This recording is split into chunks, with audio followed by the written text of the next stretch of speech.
WIM Speaks Show explores important topics in media and entertainment and how women are affected by it. Here at Women in Media and Global, we encourage you to own your voice and make a difference in the world.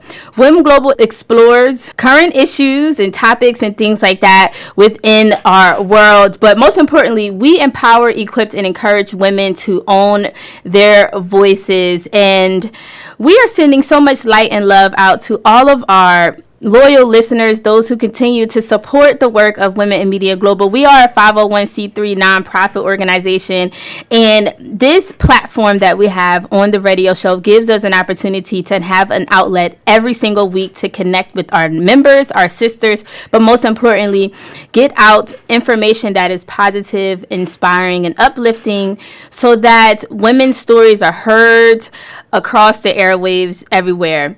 So make sure that you just stay tuned with us. Our website is womeninmediaglobal.org, and our podcast will be dropping very soon. So if you want to catch the playback of all of the episodes we've had so far this year, you'll be able to check that out very soon on our podcast. In the meantime, you can follow Excitement Radio on Mixcloud, and every single week our episodes are dropped right there on the Mixcloud as well. This week, we have more exciting guests in the studio with us. If you are tuned into excitementradio.com, you already see my guests on the screen with us. And I'm excited about this topic this week because we really get to dive into what it's like being a woman in a male-dominated industry. And so one of the big reasons why we founded Women in Media Global, our mission was to create an environment that had just kind of gender equality, where we saw leadership, ownership of women in the space of media and entertainment, and that we saw us kind of continuing to take up space and advocate and be here, because this also is an industry, believe it or not, that is male dominated, and there's still a lot of conversation around equal pay as well. So I know sometimes people would like to think that, well, I see women in front of the camera all the time, and that is true. Women have made so many strides in this space, but there's still great work to be done, and statistics will share that, like, even in 2021, there's still opportunity for women to be in more leadership positions, being able to own our voices, make decisions, lead, own, be founders in this space, and be able to create opportunity, but also making sure that the image, the message, and the stories of women are shared, but also like in a positive light. And that's something that I'm really passionate about as well. But I would like to, without further ado, welcome my guest onto the show, Jamie Levin. Is it Levin?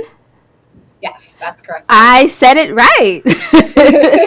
It depends where you're from, how you say it. I get it from up north, and when I first got married, it was Levine, and so understand. That's awesome. Well, we're really excited to have you. Jamie is the Vice President of Communications at TBC Corporation.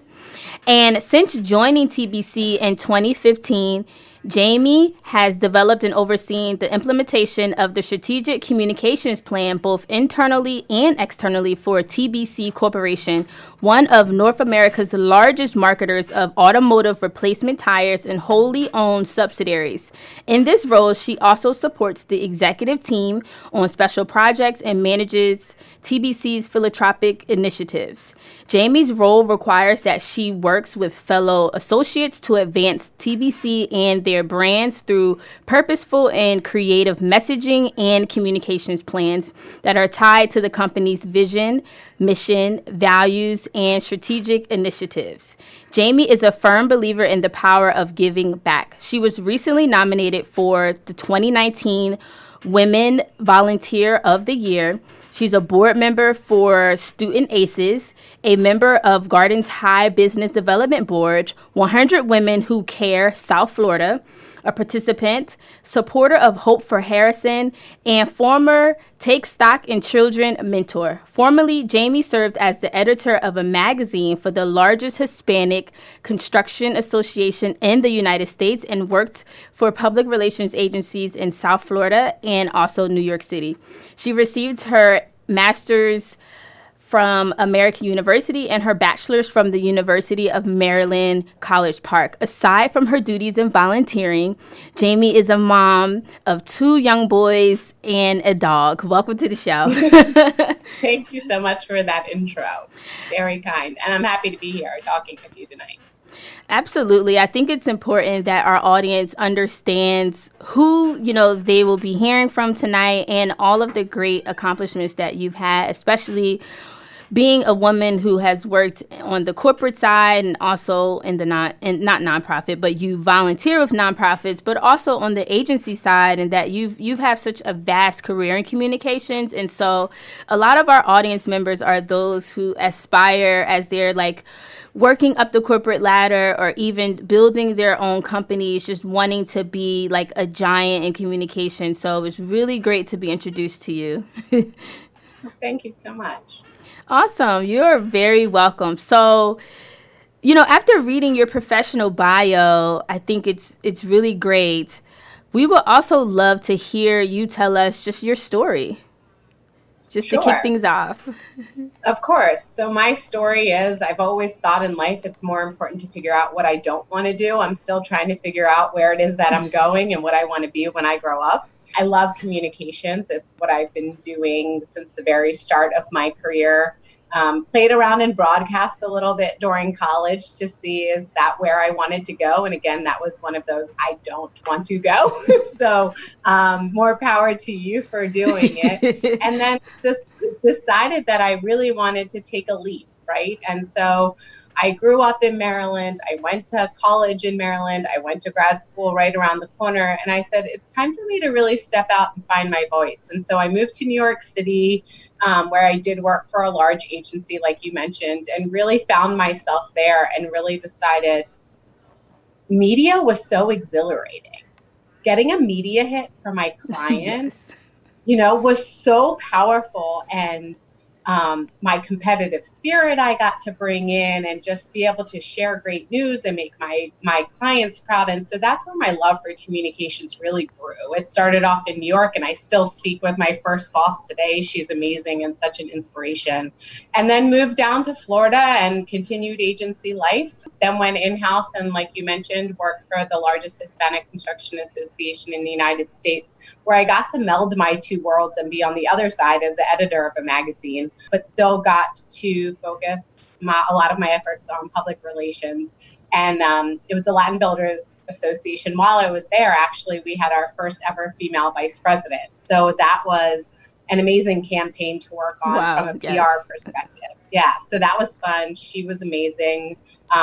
We had great results and very welcome reception. So that was wonderful. And then went back into the world of focused on internal communications at AutoNation and found my way to TBC, where I really got to bring everything together from my events and internal and external communications and travel and events and support just an amazing organization in a very fast moving industry. So it's been fun. It sounds really exciting. You have a very unique path and journey in communications. It's not the traditional route. And you've, really been able to tap like some industries that we don't talk a lot about. So I thought it was really interesting just to also have you on, just to hear something extremely unique. So when you were in New York working at the agency, what niche were you pitching? So interestingly enough, it was 2 completely separate realms. So I had the pharmaceutical side of things, where I got to talk about things that weren't so sexy. I mean, feline urinary incontinence, right? Not something you hear often, but then again, there's the challenge. But I also got to work on consumer brands, like Sears and Kmart. And at the time, they were doing a contest for like the next new fashion designer. So I got to work both ends. Pharmaceutical, again, you really feel like you're doing something amazing and reaching people who really need to learn more. And so that was definitely, while it may not be considered the sexiest avenue in the world, it's extremely important. So mostly those 2 angles, but again, focused on media and dealing a lot with reporters and just figuring out like what piques their interest, right? Everybody's so busy these days. And so much of that life is, how do you capture someone's attention? What's that elevator pitch, right? What's your interesting angle when we're all getting so many emails a day? How do you stand out? That's a really great point that you bring up. And even when you talk about the med side of things, like I've noticed just so you know a little more about me, I actually work on both sides of the story. So I have a PR agency, but then I'm also in broadcasting as well. So it's great. I love it. And I do know that there's a lot of great opportunity in PR for meds and pharmaceuticals and things like that. Like I hear about a lot of different agencies across the country who actually end up being able to really land big contracts with pharmaceutical companies and doing things like that. Yeah, and there's so much good to get out of it. I mean, there's so much education that's involved there and really meaningful stories that impact a lot of people's lives. That's great. So let's just dig in and kind of do like a how-to, So when you're kind of putting together like a creative pitch, like, do you have any tips for those who are breaking into the public relations industry and kind of representing maybe like consumer brands or beauty brands are like really big right now as well? Like, how do you kind of start to brainstorm your pitch and even like your subject line heading for your email? I think the first thing is get out of your own way, right? Like we're so in our own head that sometimes it's hard to think outside of the box, which is really what you need to get that interesting angle. So I talk to a lot of people. Oh, interesting. Okay. There is nothing like a hallway conversation or picking up the phone and talking to someone who you haven't spoken to in a long time, because everybody has different perspective. And at the end of the day, I'm not pitching myself. Right? So I want to know what other people are thinking, what interests other people about certain things. Also to see what's relevant, right? Like what's going on in the world today, where whether you're talking about, I know I recently saw a story about a mascara that's completely recyclable now, right? Like that's big. That's big news. Right. And so just finding out like what interesting angle are people talking a lot about now, where you might be able to find that little avenue to weave your way into a story. I think that's really great advice, and it's something to consider. Even when you said about just bouncing things off of other people. And sometimes I feel like, especially today, just because of circumstances and everything we've been through, we're kind of working in silos now, but it's something about those think tanks and being able to brainstorm with other people. Like, I love doing that in my creative process. It's almost like if I don't have an opportunity to do it, it's like, oh my gosh, I wish I had somebody to just kind of bounce this off of, because I could be missing a perspective. Right. So I think that's really great advice for us working in PR and communications, just kind of putting together creative things for our projects and our clients. So thank you so much for that. So outside of like your career, what are some of your other life goals and aspirations? The power of giving back is extremely important to me. Part of it's selfish, admittedly, because I get so much out of it. It's so fulfilling to give back. So I'm on the board of an organization called Student ACEs, where we really focus on helping high school students develop character, leadership skills, character. Many of them are amazing athletes, but it's important that they have that sense of leadership on and off the field, right? So I was a high school athlete. I knew it. I just knew it. Drove my competitive spirit. My kids, I'm out there with them now too. So a 7 and a 4-year-old, and we're on the fields every weekend. So I would definitely say a sense of community and fulfillment outside of my everyday life, and just feeling like I'm contributing to the community. There's so much to give. Everybody has something to give, right? And it doesn't necessarily have to be in your realm. I don't have to be writing a press release for Student ACEs, but what else, which I do sometimes, of course, right? But what else can I do for them, right? So one of the things I started doing with them is I teach a class to the kids. And the class I teach is on social media, and That's just awesome. Being mindful of what you're putting out there, because you can't ever take it back, right? And so it's impacted so many people's lives. And so sometimes it's just about taking a few more minutes and thinking, and you need someone to tell you, like, take a breath before you do this, right? And so education's been big for me. I went on to get my master's for a few reasons. One, because like I said, I didn't know what I wanted to do with my life, and two, because one day, hopefully, a plan is maybe to teach. So That's awesome. I'm able to do that through student ACEs, right? So I have my love for athletics, my love for giving back to the community, and I still have the ability to give back through teaching a class to the students. That's really great. Do you think that you'll ever maybe start your own community initiative or organization? So it's very interesting. I've thought about it. And to give a little personal story, so our second child was premature and thankfully is a crazy wild man, and we were very, very fortunate. But while I was there, yes, so much so. And we were there around Valentine's Day, and one of the mothers brought in it was like a little onesie wrapped up like a cupcake. And so I was thinking to myself, while I'm sitting there with him, what can I do? Is there something I can do in this world, right, to give back, or something that may have impacted me? So I think one day I probably will, and it'll probably be like hopefully helping mothers of premature babies. Oh, that's nice. That's where I think I'll go, just because it has that personal tie for me. And it made such a difference. Such a little thing made such a big difference in my life at that point. And so one day. That sounds really great. I think that's awesome. Yeah, I think you should do it. I'll let you know when I do. Okay. Speaking of moms and community and love, what is a wise lesson you've learned from a woman, and who was she? I'd say my mom. And she just said, always let your voice be heard. So yeah, think about what you're going to say, because again, once you put it out there, you can't ever take it back.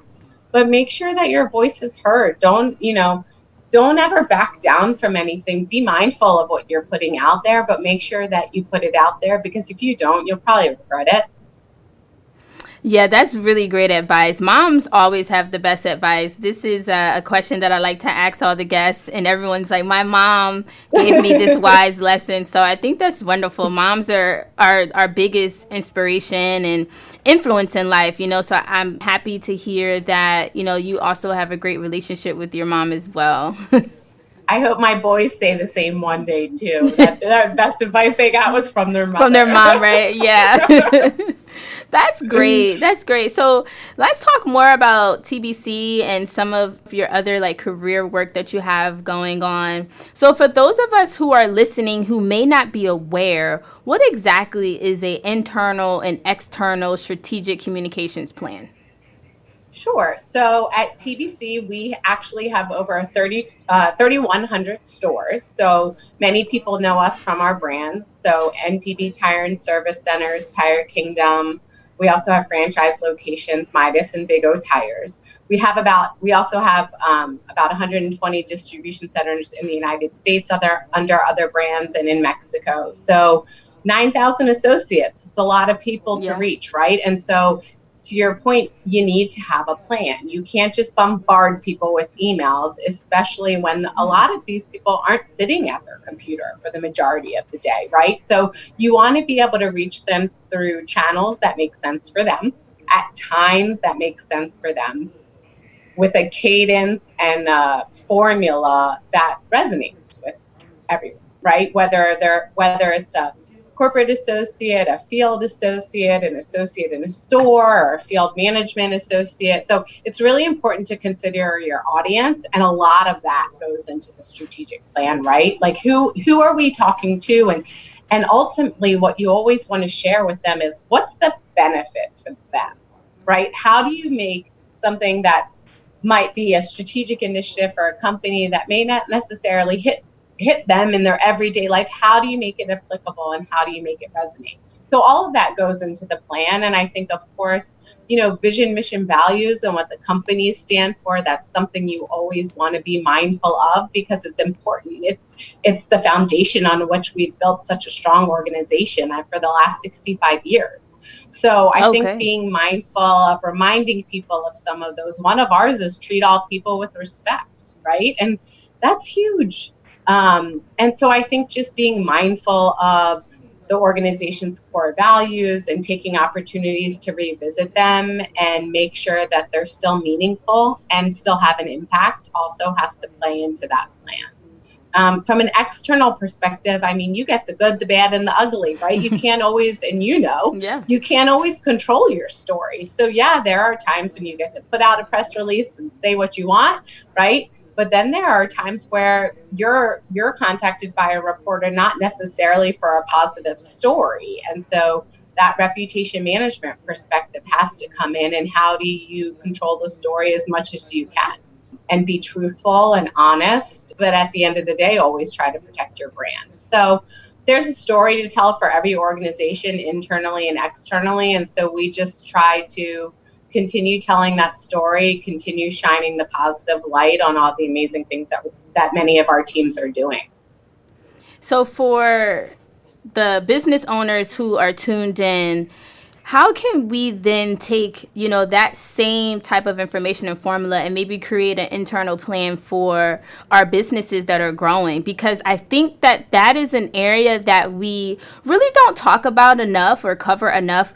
We for sure talk a lot about external communication when it comes to your marketing and your social media and your web presence. But what about internally, like you said, to those team members, even as the team is growing? Right. Very good question. So we have something that we call customer first mentality, right? It's your internal customer too, not just your external customer. Without your internal customer, you can't even think about your external customer. So I think a lot of it comes from going back to the basics and asking questions. What do your team members want to hear? Don't just force things at them like, oh, I think this is what you want to hear. It goes back to what I was saying earlier about having those important conversations. Give us your feedback. What do you want to hear? What do you want to read about in the next newsletter? What suggestion might you have that you can put in the suggestion box, whether that's virtual or a physical suggestion box, right? And make sure that then it's on the listeners, it's on the listener to then say, okay, now that this person gave me this information, whether good or bad, it's on me to act on it, right? So now how do I get the appropriate team members involved to really make sure the associate knows they were heard, and also listen and think about it and potentially make changes from it that could better the organization. So I think really it's go back to the basics and do a lot of listening. You'll learn a lot by listening and not always talking. That's really great advice for all of us, business owners and those who are also working on behalf of corporations and wonderful companies. I think I love that advice, and for us to just be mindful, so just going back to the basics, like you said, making sure that we're listening to other people and that we're just not stuck in our own head, but that we are servicing each other as well as we are going through our daily work. I love that. I hope you all are taking notes because Jamie is really dropping some gems. I'm learning great things that I can implement too right here at Women in Media Global. So thank you for sharing with us. Of course. I'm learning from you as well. And I like that you're on both sides. It's an interesting juxtaposition for sure. It really is. I am such the person who I feel like I know what I want to do. Well, I'm doing what I want to do. I can say that in confidence, but it's so many things that I do well, so now I'm in a place where it's like, okay, just continue to hone in so that I can just continue to grow, but that's a story for another day. Well, and I think you're extremely ambitious, right? And so part of the challenge for you probably is how do you not stretch yourself too thin? One of the things we focus on a lot, we're a small group supporting the company. I like to say we're small but mighty, is efficiency versus effectiveness, right? Of course, we want to be efficient. It's important. We have to be efficient. But you can't lose that effectiveness when you're trying so hard to be efficient. or else it's not, none of it's worth it. Yeah. So again, it's something that we're constantly reminding ourselves of and checking, almost gut checking one another. Okay, we really, really efficient. Did we lose our effectiveness? Could we have done a little bit better? So always going back and saying, what could I have done different so I could do it a different way another time, or what went really well? So often there's not enough, everyone gets so busy there's not always time to take a look back.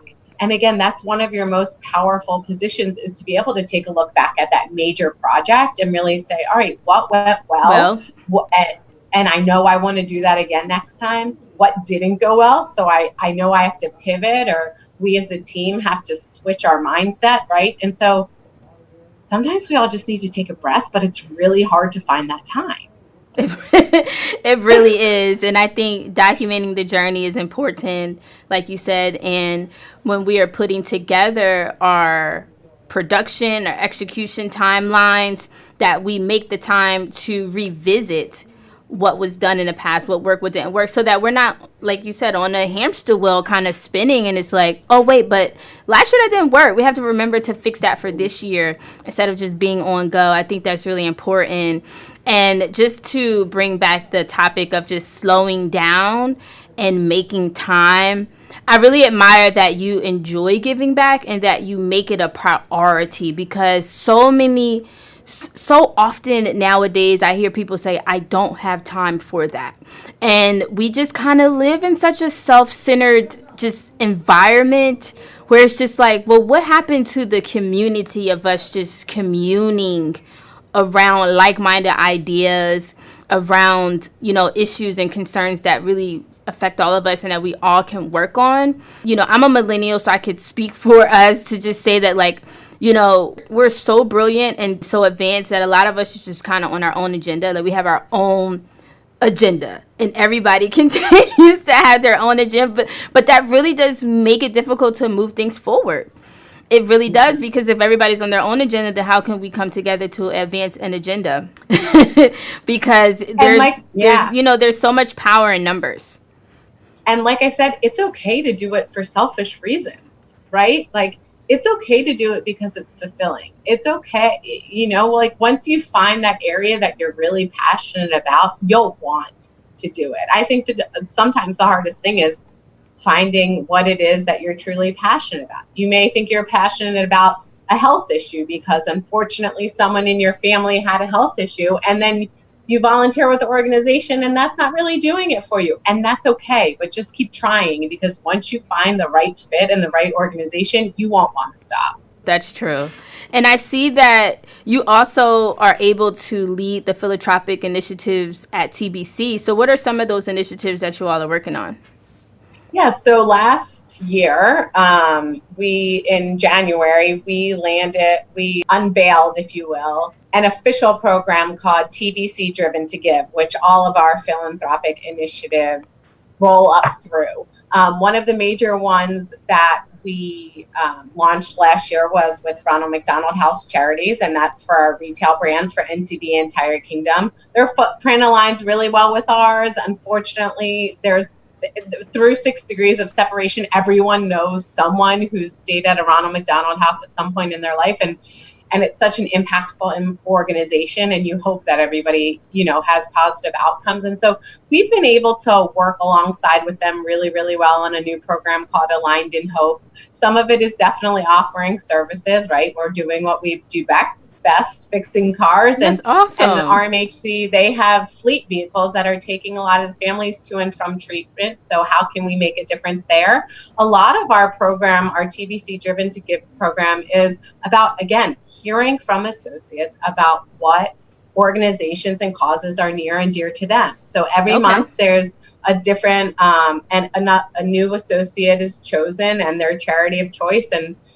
they get a donation from the company for the charity. And we also share what the causes of that organization and what that organization does, because it's important for everyone to know what makes people tick, what's important to them. So through this program, we're able to do that. And we're also able to understand from a big picture perspective what matters to our team members. partners, right? And that helps drive process and strategy for future community initiatives. So that program's been really well received and very successful. I think that's really great. I love that. That's awesome. So I know that you've gained experience in corporate communications and also agency. Do you have a preference? Like I said, there's nothing like a media hit from a PR perspective, especially when it's one you've been aiming for a while. Thankfully, you can do that whether you're internally or working for an agency, right? And I think with TBC, what's exciting for me is, yes, I work for one company, but I have a lot of brands that I get to talk about, right? So it's almost like within an agency where I'm not just working on one brand. Preference? No. I mean, I've been out of agency life for a little while. I just love I love the challenge of the media hit. So it doesn't matter to me where I am or who I'm doing it for, as long as I can get it. Is there a recent hit that happened for your company? We were in USA Today for the National Nurses Week. We've done a lot of work this past year with COVID, giving back to the teams at some local hospitals under the Tire Kingdom brand. And we just took some time to go say thank you, right? Like, thank you is a big two words that mean a lot. And we partnered with Kona Ice and treated them to Kona Ice. And then we have an everyday healthcare discount. So we were able to share that during National Nurses Week. It was pretty cool. I love the work that TBC is doing. You all are doing some great things. I love it. So much. They have an awesome leader in Jamie leading these initiatives. I think it's very creative. That's awesome. Appreciate that. Great team. So to kind of round up our interview, of course, we have to dive into some women's topics because we have to do that. We're Women in Media Global, and that is exactly who our audience is. So I know automotive is traditionally a male-dominated industry. I know you started to talk a little bit about it, but how did you specifically find your way into this industry, and what is the percentage of women that actually make up TBC Corporation? That's a great question. The percentage of women has definitely been growing. I would say both at the corporate office and in the field. Many women leaders, many great female team members, just really strong team members.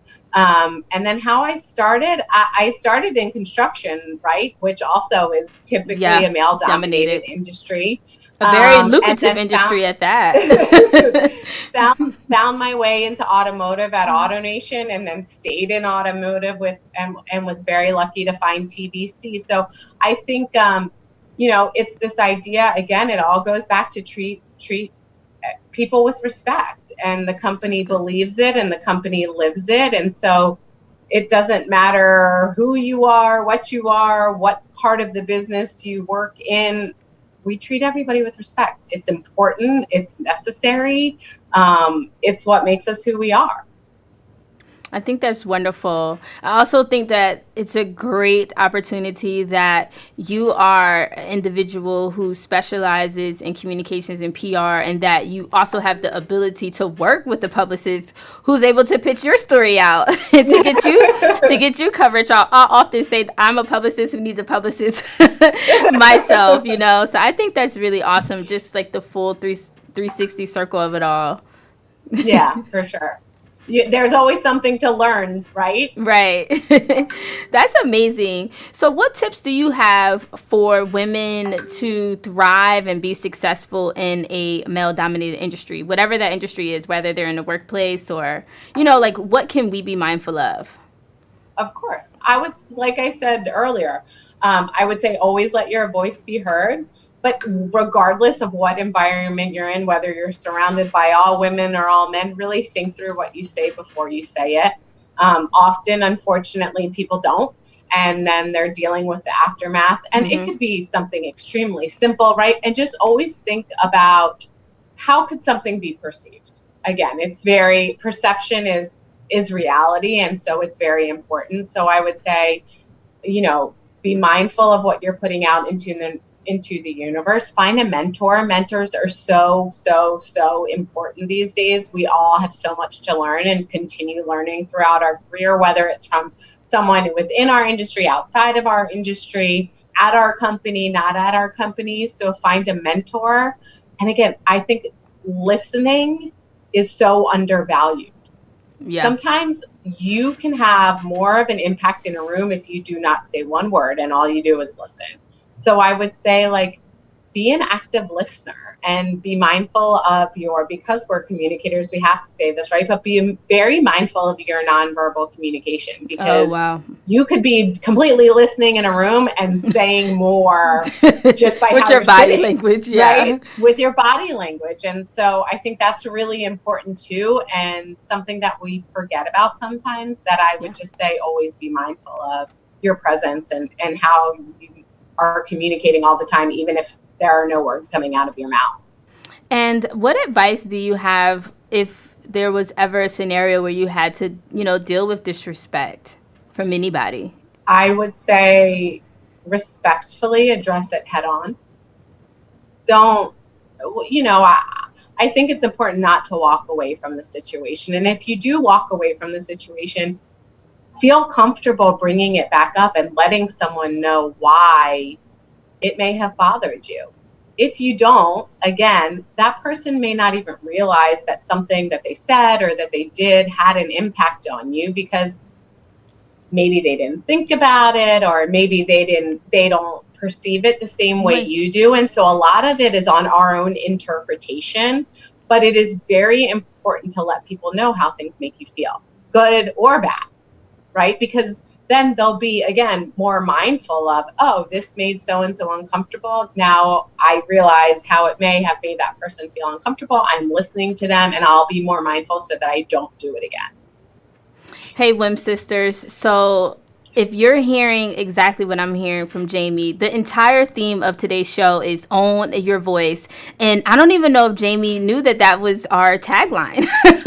That's a part of our mission. We empower, equip, and encourage women to own their voices. And so this was just a perfect match. It was a match made in heaven.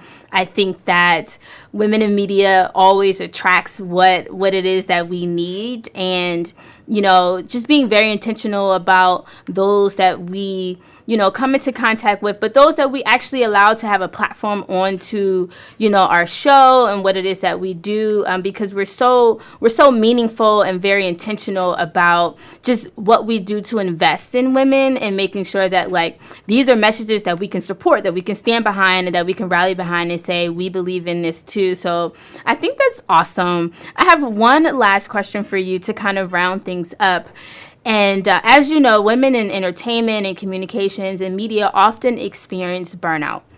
This month is Mental Health Awareness Month. And what tips do you have for women to avoid burnout? And what are some of those things that you do to kind of give yourself like a mental health moment? Not very good at giving myself those moments, I'll admit it. But again, I think a lot of it goes to finding outlets that you're passionate about. That's whether true. It's giving back, spending time with your family, whether that means you're at a sporting event because that's just what the weekend brings.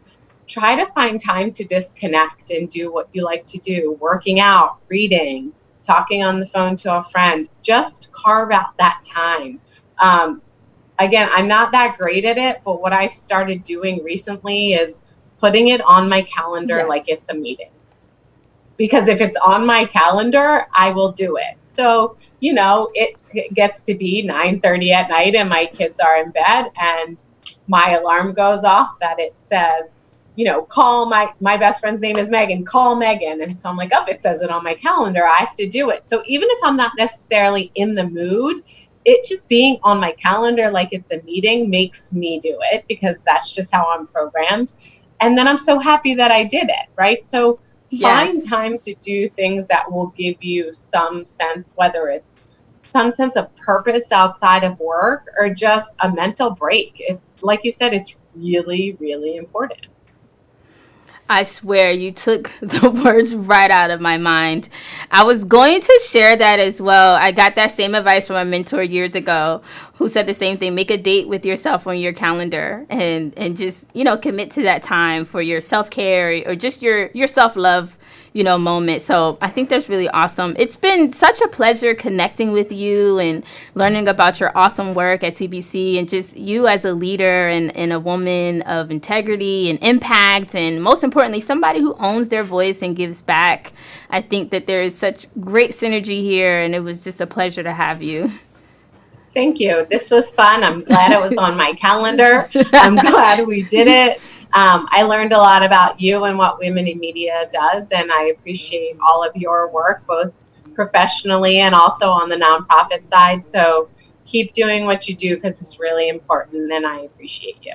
Thank you so much. Well, feel free to keep in touch. And are you on social media? If there's any way that you kind of want to just leave our listeners with a way to support and connect you, feel free. Sure. So I'm big on LinkedIn. Oh, great.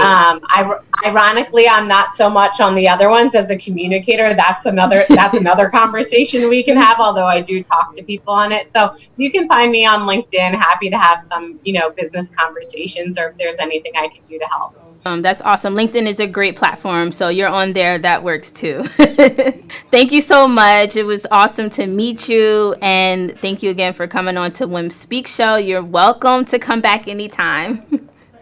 Thanks so much, Danielle. I appreciate it very much. You're welcome. Take care. Bye-bye. Bye-bye. All right. Keep it locked and loaded right here on excitementradio.com. We'll be back right after this break. Funk Flex.